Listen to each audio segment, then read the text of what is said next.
Hello students, welcome to our channel Pacific IAS. हमारे channel Pacific IAS में आपका स्वागत है। तो आज का वीडियो जो हम लोग डिस्कस करने वाले हैं वो रहेगा गुप्ता एडमिनिस्ट्रेशन के बारे में। ओके, पिछले वीडियो में मैंने आपको गुप्ता एज का और we can say Gupta empire के इंपॉर्टेंट रूलर्स के बारे में मैंने आपको बता दिया। Okay, we discussed about the important rulers regarding Gupta dynasty और Gupta empire, and in today's class we are going to discuss about Gupta administration. हम लोग आज के क्लास में गुप्ता एडमिनिस्ट्रेशन के बारे में डिस्कस करेंगे। ये एक बहुत ही इंपॉर्टेंट क्लास रहेगी, सो प्लीज़ आप अपना पेन और पेपर या पेन और बुक लेके बैठ जाइए, क्योंकि आपको बहुत कुछ लिखना पड़ेगा। Okay, let's begin the class. So when it comes to Gupta administration, okay, when it comes to Gupta administration,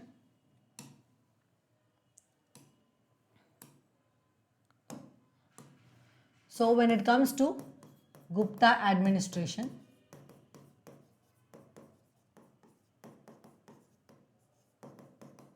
we can study about the Gupta administration in 6 different areas. Okay, Gupta administration के बारे में जब हम लोग पढ़ेंगे, हम लोग 6 अलग अलग एरियाज में डिस्कस करेंगे।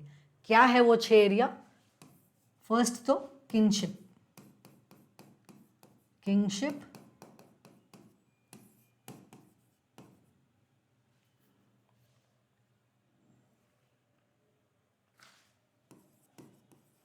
ब्यूरोक्रेसी,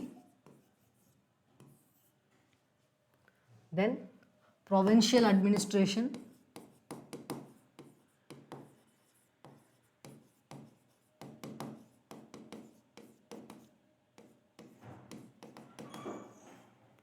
then अर्बन एडमिनिस्ट्रेशन, और प्रोविंशियल एडमिनिस्ट्रेशन में ही आपको अर्बन एडमिनिस्ट्रेशन आ जाएगा। सो मिलिट्री एंड टैक्सेशन, और मिलिट्री टैक्सेशन, और लास्ट में रहेगा judiciary. Okay, so did you get it? So हम लोग जो गुप्ता एडमिनिस्ट्रेशन के बारे में पढ़ेंगे, will study Gupta administration in 6 different areas. Okay, what are those 6 different areas? First एक kingship. Okay, will learn about the nature of kingship. Kingship का क्या नेचर था, किंग कैसे थे, उसके बारे में हम लोग पढ़ेंगे, और नेचर ऑफ एडमिनिस्ट्रेशन क्या था वो भी हम लोग देखेंगे। Next will discuss about bureaucracy. Bureaucracy क्या थी, ज़्यादा थी या कम थी, कौन इंपॉर्टेंट ब्यूरोक्रेट्स थे, उन्हें क्या कहा जाता था, वो हम लोग देखेंगे। Next will discuss about the provincial administration. Provincial administration मतलब पूरी जो प्रोविंसीज थी वो कैसे डिवाइडेड थी, और कौन से ऑफिसर्स या कौन से लोग उसे एडमिनिस्टर किया जाता था, कि कौन से रूलर्स उसे, और कौन से लोग उसे एडमिनिस्टर करते थे, उनके नाम क्या थे, वो भी हम लोग देखेंगे। और मिलिट्री एडमिनिस्ट्रेशन देखेंगे, टैक्सेशन सिस्टम कैसा था वो भी देखेंगे, और then will discuss about judiciary. Okay, so let's just begin discussing with kingship. Okay, first will discuss about the kingship.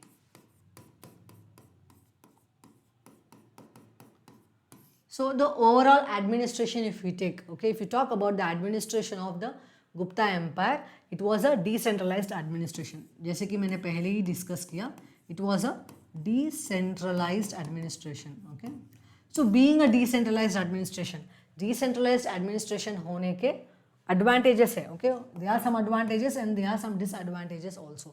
What are the advantages? Advantages क्या है decentralized administration होने के? एक बड़ा advantage ये है कि एक बहुत बड़ा एम्पायर है, किंग का कैपिटल इधर है, किंग इधर रहता है, और इधर का एडमिनिस्ट्रेशन किंग डायरेक्टली एफिशिएंटली नहीं कर सकता। किंग का एरिया ऑफ इन्फ्लुएंस इधर तक हो सकता है, बट एडमिनिस्ट्रेशन बहुत दूर दराज एरिया में भी अच्छे से एफिशिएंटली एडमिनिस्ट्रेशन कैरी करना ये बहुत ही डिफिकल्ट होता है एक सेंट्रलाइज्ड एडमिनिस्ट्रेशन में। Okay, when it comes to centralized administration, carrying out administration in far away areas, it is very difficult. But when it comes to decentralized administration, अगर administration decentralized हो, तब king इधर feudatories, subordinate kings को या subordinate लोगों को appoint कर देगा, जो कि उनके बिहाफ efficient administration provide करेंगे. So what is a major advantage? That the king can rule efficiently, okay, because on his behalf his feudatories are carrying out administration, okay, उनके behalf में उनके feudatories administration चलाएंगे, तो इसके वजह से वो एक अच्छा efficient administration लोगों को provide कर पाएंगे, वो एक बहुत बड़ा advantage है being a decentralized administration. Then the major disadvantage is weak control. King का जो कंट्रोल रहेगा इन किंगडम्स, इन एरियाज के ऊपर, ओके, नॉट किंगडम्स, इन एरियाज के ऊपर किंग का जो कंट्रोल रहेगा वो बहुत ही वीक होगा, okay. When it comes to the control, okay, administration अच्छे से प्रोवाइड कर रहे हैं फ्यूडेटरीज, ओके, अच्छी बात है, बट किंग का जो इन्फ्लुएंस रहेगा और या किंग का जो कंट्रोल रहेगा ये एरियाज में वो बहुत ही वीक होगा. क्यों होगा मैं आपको एक एग्जाम्पल से बता देती हूँ, okay. So take for example this is a kingdom, ये किंगडम है, ओके, और किंग का कैपिटल इधर है, okay, king his capital is here and he stays here and he directly rules, okay, वो इतने एरिया में डायरेक्ट रूल प्रोवाइड करते हैं. So this is his area of influence. See ये पूरा उसका ओन किंगडम है, okay, he has occupied it, okay, but direct rule बस इधर तक करते हैं. जैसे कि गुप्तास का अगर आप केस देखेंगे तो गुप्तास डायरेक्टली रूल सिर्फ UP, Bihar and some parts of Bengal में वो लोग डायरेक्टली रूल करते थे. But apart from that the other areas of Gupta empire they were ruled by their feudatories. So take the example, the king is here, this is his capital and this is the area of his influence where he is directly controlling this area. And here we have these areas, okay, ये सब areas हैं और king ने इस area को A नाम के एक feudatory को allot कर दिया, okay. So A is now responsible for administration of this part of the area, okay. ये part of the kingdom को administer करने के लिए और A की responsibility है कि वो उस area में tax collect करे and law and order maintain करे. एक ही रिस्पॉन्सिबिलिटी है ये कि वो एरिया में वो टैक्स कलेक्ट करे, लॉ एंड ऑर्डर मेंटेन करे एंड इवन मिलिट्री भी मेंटेन करे. क्योंकि ये जो फ्यूडेटरीज थे they used to have their own military, okay. Feudatories अपनी खुद की मिलिट्री मेंटेन किया करते थे और वो उन्हें अथॉरिटी दिया गया था, उन्हें पावर दिया गया था उस एरिया में टैक्स कलेक्ट करने का और उस एरिया का लॉ एंड ऑर्डर भी मेंटेन करने की अथॉरिटी दी गई थी फ्यूडेटरीज को, okay. Well and good, A को दे दिया. और जो इधर की ये जो military, see A is carrying out all the administration, A is carrying out administration. When A is carrying out administration, when A is a person who is collecting taxes, when A is a person who is maintaining law and order, when A is a person who is maintaining this military and paying the salaries of these military officers and soldiers, then the loyalty of this military, the loyalty of this army will be towards A rather than being towards a king, okay. तो ये जो military है, ये जो army feudatories maintain करते हैं, उनकी जो सैलरी है वो फ्यूडेटरीज ही पे करते हैं, ओके. फ्यूडेटरीज वही पे करते हैं उनकी सैलरी. तब फ्यूडेटरी रूलर जो है वो जब सैलरी पे कर रहा है आर्मी का, वो जो सैलरी पे कर रहा है मिलिट्री ऑफिसर्स एंड सोल्जर्स का, तब ये मिलिट्री और ये आर्मी ए को ज़्यादा लॉयल्टी दिखाएगी ना कि किंग को. इधर के जो लोग हैं वो भी ए को ज़्यादा लॉयल रहेंगे ना कि किंग को. So did you get it? So that is the reason why whenever the emperor, okay, whenever the emperor becomes weaker, okay, whenever the emperor becomes weaker, these feudatories they declare themselves independent. ये जो भी subordinate rulers हैं, ये जो भी feudatories हैं, जब भी emperor weak होता है, जब भी emperor का rule weak होता है, तब ये feudatories अपने आप को easily declare कर देते हैं क्योंकि already वो tax collect करते हैं, army maintain करते हैं और उधर का लॉ एंड ऑर्डर भी इन्हीं के हाथ में होता है और इधर के लोग भी ज़्यादा लॉयल उनके फ्यूडेटरी किंग को, ज़्यादा लॉयल्टी उनके फ्यूडेटरी किंग को ही दिखाते हैं ना कि जो एम्परर है उनको, okay. So that is the reason why decentralized administration has a very bad disadvantage. Decentralized administration has a great decentralized administration का एक बहुत ही बड़ा नुकसान ये है कि the king will have weak control over the whole empire, okay. पूरे एम्पायर के ऊपर किंग का कंट्रोल ज़्यादा नहीं रहेगा. Only he will have influence he will have influence only in the area which are under his direct control. Okay, so did you get this? आपको ये example अच्छे से समझ में आ गया? King is ruling this area. A is given, he is been allotted this area to act as a feudatory, and he is paying taxes to the king. He will provide army to the king if the king wants. Okay, अब अगर कुछ emergency है तो king feudatories के help लेते हैं. Okay, tax भी some portion of tax A king को देते हैं. Law and order A maintain करता है, मिलिट्री भी ए मेंटेन करता है. जो ए एरिया की मिलिट्री है, जो इस एरिया की मिलिट्री है, वो मिस्टर ए ही मेंटेन करता है. और ये जो सैलरी है इनकी, ये भी ए ही देता है. इसीलिए इनकी जो लॉयल्टी है वो ए के टूवर्ड्स ही ज़्यादा रहेगी, ना कि किंग के towards. Okay, that is a major disadvantage of the decentralized system of administration, and we can even say that this was also one of the reason for the decline of Gupta Empire. Gupta empire decline होने के पीछे एक बहुत बड़ा reason ये भी था कि वो लोग decentralized system of administration follow किया करते थे. Okay, so did you get it? So we learn about kingship. और ये जो किंगशिप थी, किंग का जो नेचर था, it was hereditary. The position of king, it was hereditary. So king का जो नेचर था, it was hereditary. Okay, hereditary means राजा का बच्चा ही राजा बनेगा. Okay, it was hereditary and there was no rule of primogeniture. Primogeniture का रूल नहीं फॉलो किया जाता था. ऐसा कुछ रूल नहीं था कि प्राइमोजेनिचर फॉलो हो. क्या है primogeniture? Primogeniture means the first born son will become the next ruler. Okay, first born son will become the next ruler. ऐसा कुछ रूल नहीं था. Okay, so there was no rule of primogeniture. The position of king, the position of king, it was hereditary. They followed a decentralized system of administration. So this was the nature of administration. Nature क्या था administration का, वो हमने देखा. King का क्या nature था, वो हमने देखा. Now we will see how the central administration was carried out. See, when it comes to central administration, king was a source of power. Okay, king, he was a source of power, and in the administration he was helped by council of ministers. Okay, king was a source of power, he was assisted by council of ministers. उनके administration में council of ministers उन्हें help किया करते थे, and this council of ministers, it was headed by a chief minister. Okay, there was a chief minister who used to head this council of ministers, and apart from these chief minister, there were other ministers also, like we have सेनापति. सेनापति हुआ करते थे. Okay, who is this सेनापति? सेनापति, we can call him as commander in chief. Okay, he was a commander in chief, and that position during Gupta age, it was known as सेनापति. सेनापति के साथ साथ we had संधि विग्रह. संधि विग्रह, इसके ऊपर क्वेश्चन भी आया है आपके प्रिलिमिनरी एग्जामिनेशन में. ओके, अगर आपको चाहिए तो आप जाके अपने प्रीवियस ईयर क्वेश्चंस एक बार देखिए. जितने क्वेश्चंस गुप्ता एज से आए हैं वो एक बार जाके आप रेफर कीजिए. उसमें आपको संधि विग्रह के बारे में भी एक क्वेश्चन मिलेगा. ओके, दिस क्वेश्चन, संधि विग्रह, व्हाट डज संधि विग्रह मीन?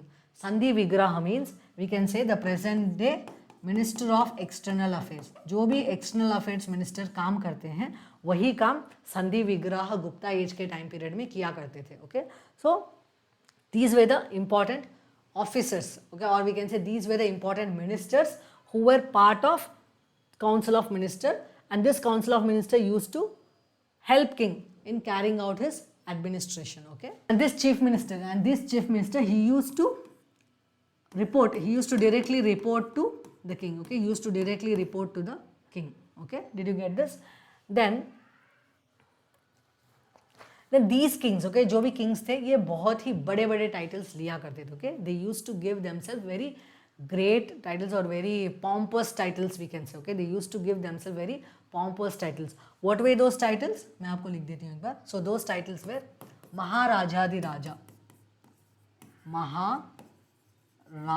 महाराजाधिराजा, ये बहुत इंपॉर्टेंट टाइटल्स है, लिख लीजिए. ओके, महाराजाधिराजा, परम भट्टारका, परम भट्टारका, सम्राट विक्रमादित्य,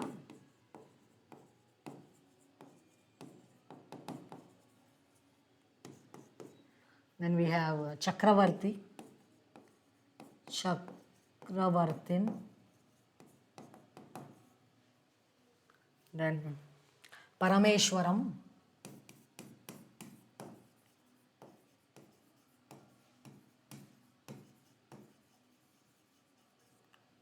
प्राक्रमण, देखा नाम लोगों ने, प्राक्रमण,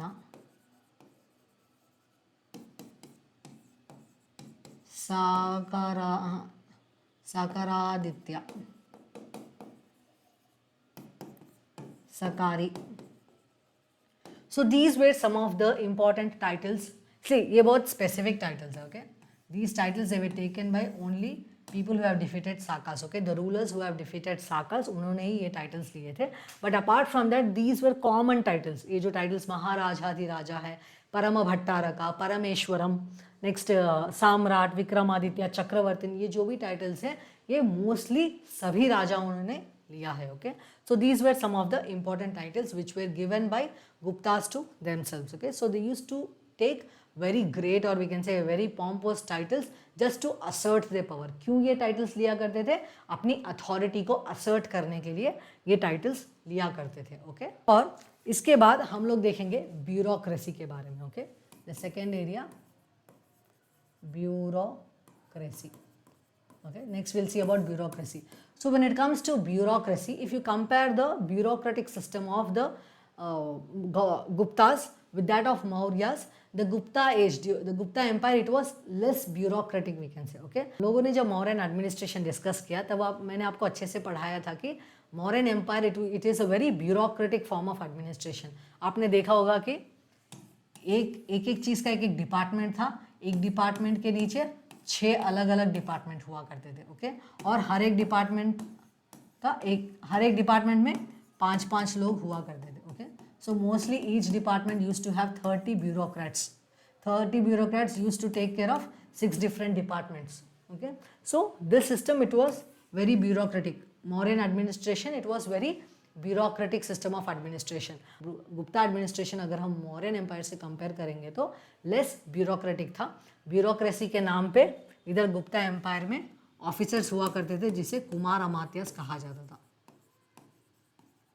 और जो भी इम्पोर्टेंट ऑफिसर्स थी ये कुमार अमात्यस ही उसे हेड किया करते थे, okay? So these were the Kumar Amatyas. We can say Kumar Amatyas they were present IAS officers. आज के जो IAS ऑफिसर्स हैं उन्हें हम लोग कुमार अमात्यस से इक्विवेलेंट समझ सकते हैं. और ये जो कुमार अमात्यस है they use to hold multiple offices. Kumar Amatyas जो है वो मल्टीपल ऑफिसेस होल्ड किया करते थे, ओके?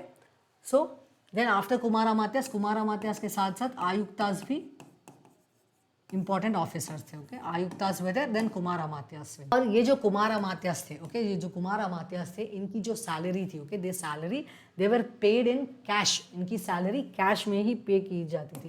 कैश मतलब इधर nothing but gold coins. Cash means gold coins. The salaries were paid in the form of cash means gold coins.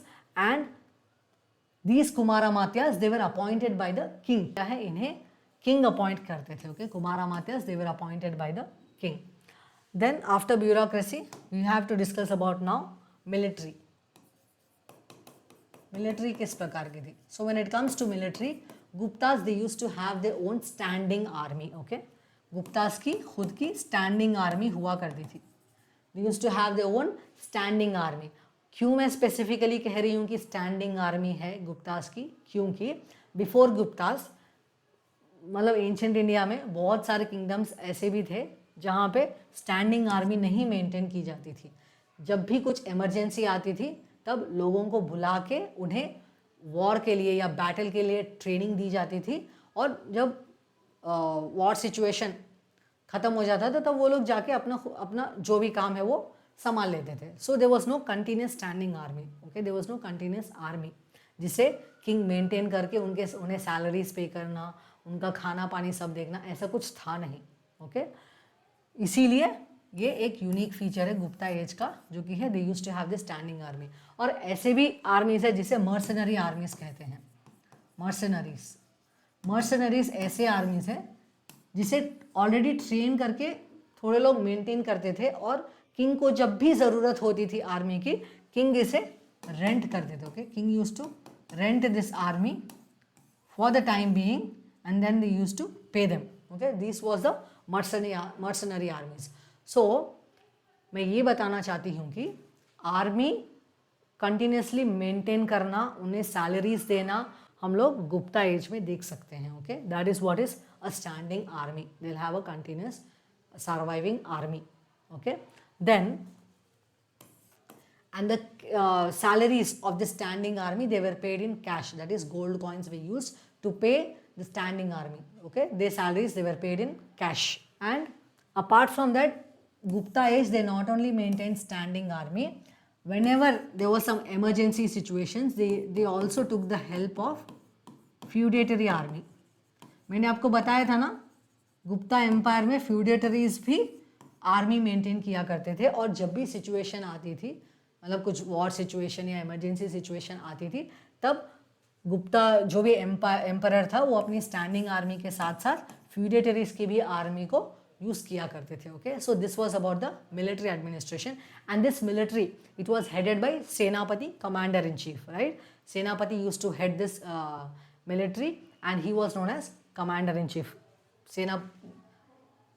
सेनापति था जो हेड करते थे, and he was also part of Council of Ministers. And this Senapati, he is nothing but commander in chief. Okay, then after military we have to discuss about taxation.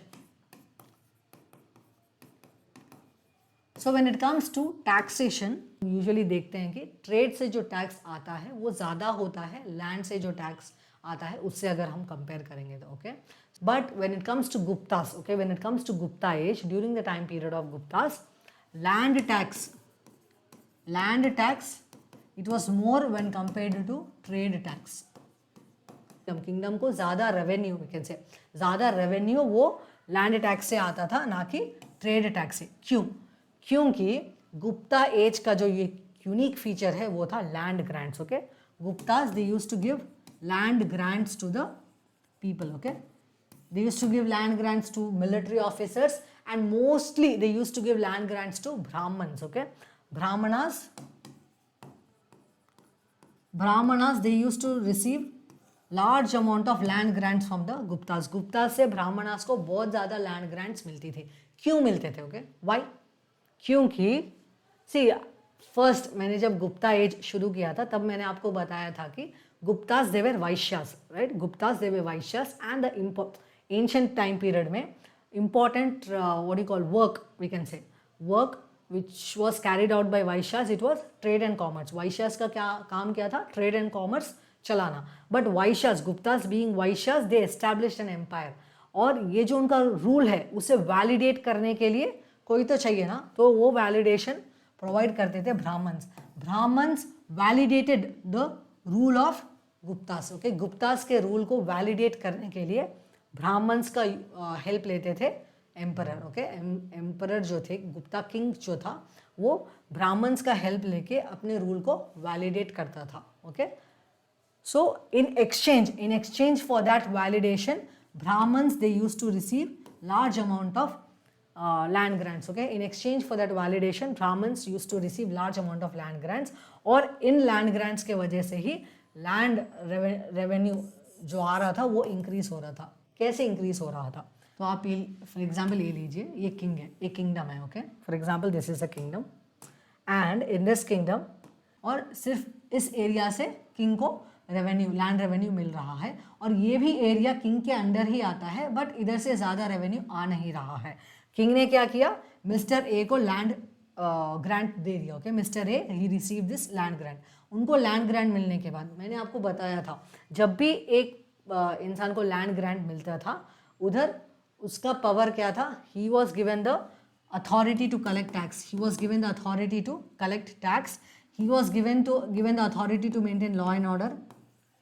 He was given the authority to maintain law and order, and he was even given the authority to maintain army. Military भी maintain कर सकते हैं, but law and order and tax was a major power.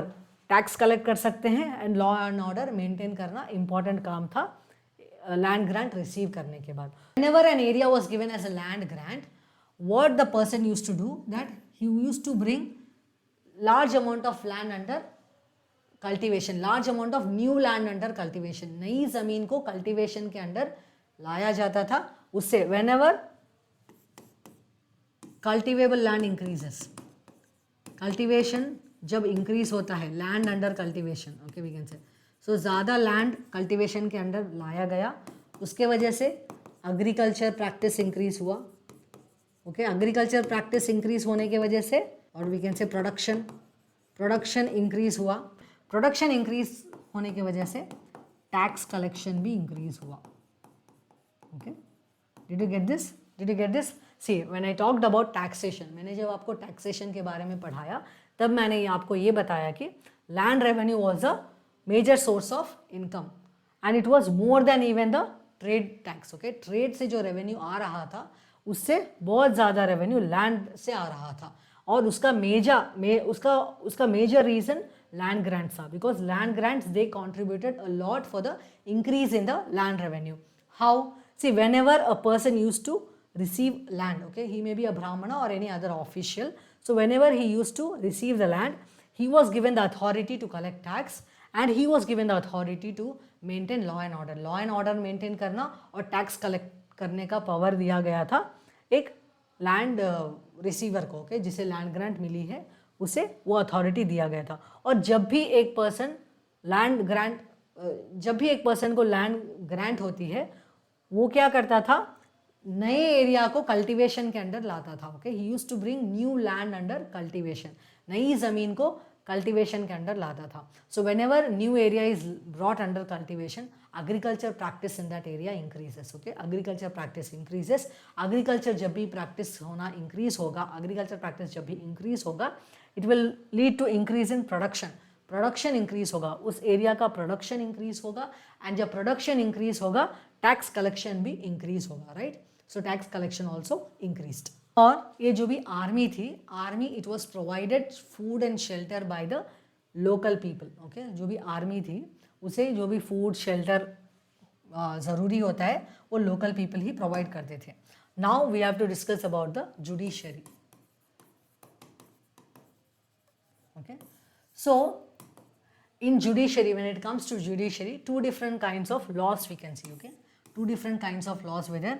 There were civil laws to carry out civil justice, then there were criminal laws to carry out criminal justice. Okay, criminal justice के लिए criminal laws थे और civil justice के लिए civil laws थे. Okay, and this period of Gupta age, it is very important when it comes to laws, because many law books, okay, many law books जैसे नारद स्मृति, Manusmriti, these books they were written during the time period of Guptas. Okay, Guptas के time period में ही, Guptan as में ही बहुत सारी law books लिखी गई थी, compile की गई थी, और उसका बेस्ट एग्जाम्पल है नारद स्मृति एंड मनुस्मृति। मनुस्मृति, स्मृति मतलब law book. Okay, Narad Smriti and Manusmriti, Narad Smriti and Manusmriti. Okay, did you get this? Did you get it?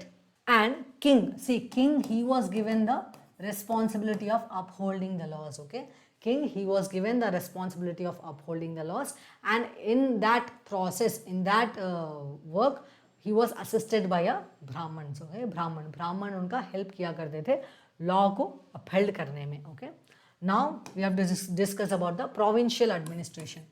This is very important. Please listen to this carefully. Okay, provincial administration.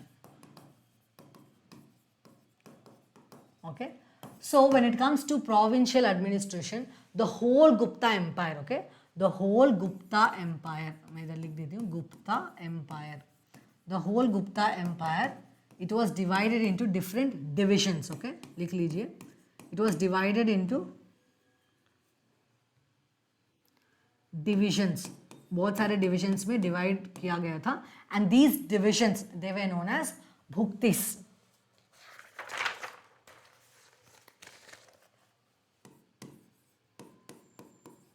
Okay, did you get this? The whole Gupta empire, it was divided into different divisions, and those divisions they were known as bhuktis, and this bhukti it was headed by, I'll write here, headed by Uparika. ये question पूछा गया है आपके prelims examination में, इसीलिए मैं बार बार ये topic पे स्ट्रेस कर रही हूँ कि ये वर्ड्स के ऊपर मैं क्यों स्ट्रेस कर रही हूँ, क्योंकि ऑलरेडी इससे क्वेश्चंस आए हैं. Okay, so Gupta Empire, it was divided into different divisions known as Bhuktis, and it was headed by Uparika. These divisions they were divided into districts, and these districts they were known as Vishya. And these Vishyas they were headed by Vishyapati.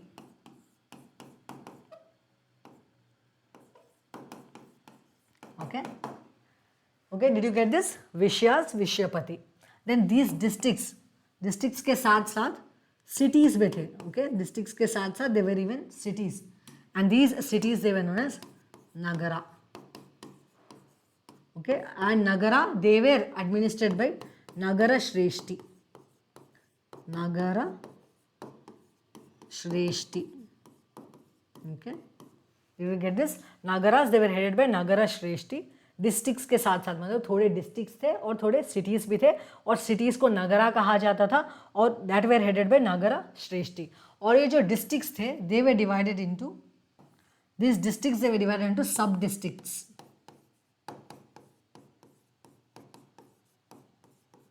और इस sub districts को विट्ठीज कहा जाता था. Okay, these sub districts they were known as Vithis. मैं इधर लिख देती हूँ. These sub districts they were divided into villages. Okay, and these villages they were known as grama. Villages को ग्रामा कहा जाता था, headed by ग्रामानी. ग्रामानी और ग्रामिका. ओके, ग्रामानी और ग्रामिका. ओके, मैं फिर से एक बार रिपीट कर देती हूँ ताकि आपको इजी हो जाए समझने में. Okay, discussing about the provincial administration.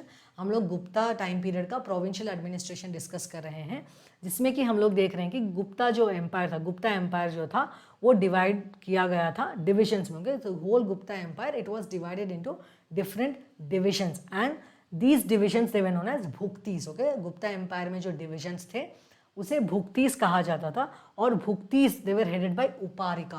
Okay, bhuktis को कौन हेड करते थे? उपारिका. और ये जो उपारिका है यूजुअली ये देखा गया है कि जो रॉयल प्रिंस थे वही उपारिका बनते थे. Okay, then we have districts, divisions they were divided into districts, and these districts they were headed by these districts they were known as विषया. ओके, डिस्ट्रिक्ट्स को क्या कहा जाता था? विषया. And districts were headed by विषयपति. Then districts के साथ साथ हमें थोड़े नगर भी दिखते हैं. ओके, हमें थोड़े नगर भी दिखते हैं जिसे कहते हैं सिटी. और दीज नगरास दे वर हेडेड बाय और दे वर एडमिनिस्ट्रेड बाय नगरा श्रेष्ठी. ओके, सिटी थे जिसे नगरास कहा जाता था और उसे रूल करते थे नगरा श्रेष्ठी. रूल नहीं कह सकते, जिसे एडमिनिस्टर करते थे नगरा श्रेष्ठी. Then districts they were divided into sub districts. Sub districts को विट्ठीस कहा जाता था, और these sub districts they were again divided into villages. Okay, sub districts they were divided into villages. villages को ग्रामा कहा जाता था और इसे हेड करते थे ग्रामानी और ग्रामिका. Okay, did you get this? This slide it is very important. Okay, please note down each and everything in your notes. Okay, आप notes बना लीजिए इस slide का. Okay, then we have to discuss about the urban administration. provincial administration में ही urban administration कैसा था. So mostly when it comes to urban administration, हमने देखा था नगरा, right? Nagra which were headed by Nagra श्रेष्ठी. Did you get it?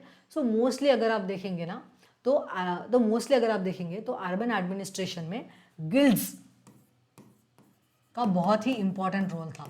और ये जो guilds थे they were group of artisans. They were groups formed by artisans and merchants. They were different merchant guilds and they were artisan guilds. Okay, different art के related जो भी लोग थे वो अपने खुद के अलग अलग groups form करते थे जिसे guilds कहा जाता था. Okay, artisans के थोड़े guilds थे और merchants जो trade and commerce carry out करते थे उनके भी थोड़े guilds थे, और ये लोग बहुत ही important role प्ले करते थे अर्बन एडमिनिस्ट्रेशन में. Okay, their role was increasing during the time period of Gupta age. During the time period of Gupta age we can see that there was an increase in the role of the guilds, artisan guilds and merchant guilds. क्यों, क्या बता सकते हैं क्यों हो सकता है, क्यों इनका रोल इंक्रीज हो रहा था? क्योंकि see Gupta age it is known as golden age, okay, Gupta age को गोल्डन एज कहा जाता था और उसका एक मेजर रीजन क्या था? The trade and commerce, trade and commerce जो फ्लरिश हो रहा था। सो जो trade and commerce Gupta age के टाइम पीरियड में फ्लरिश हो रहा था, it was very prosperous kind of trade was carried out during the time period of Gupta age. और जो ट्रेड एंड कॉमर्स चल रहा है वो किसके बदौलत चल रहा है? आर्टिजन्स और मर्चेंट्स के बदौलत ही। सो जिस एज में ट्रेड एंड कॉमर्स बहुत ही ज़्यादा इंपॉर्टेंट रोल प्ले कर रहा है, उस टाइम पीरियड में ज़रूर से जो वो लोग, और उस टाइम पीरियड में जो लोग उस ट्रेड एंड कॉमर्स को चला रहे हैं उनका भी रोल इंक्रीज होगा, राइट?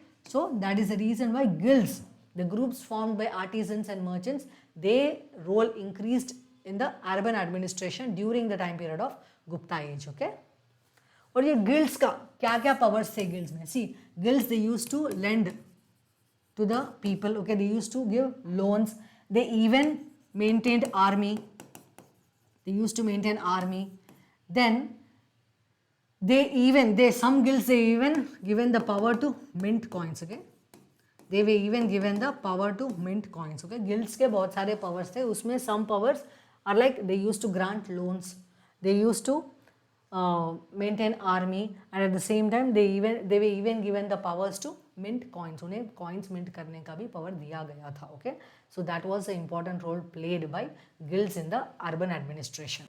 so हमने पूरा गुप्ता एज का जो एडमिनिस्ट्रेशन है वो बहुत ही कॉम्प्रिहेंसिवली मैंने आपको पढ़ा दिया है, ओके।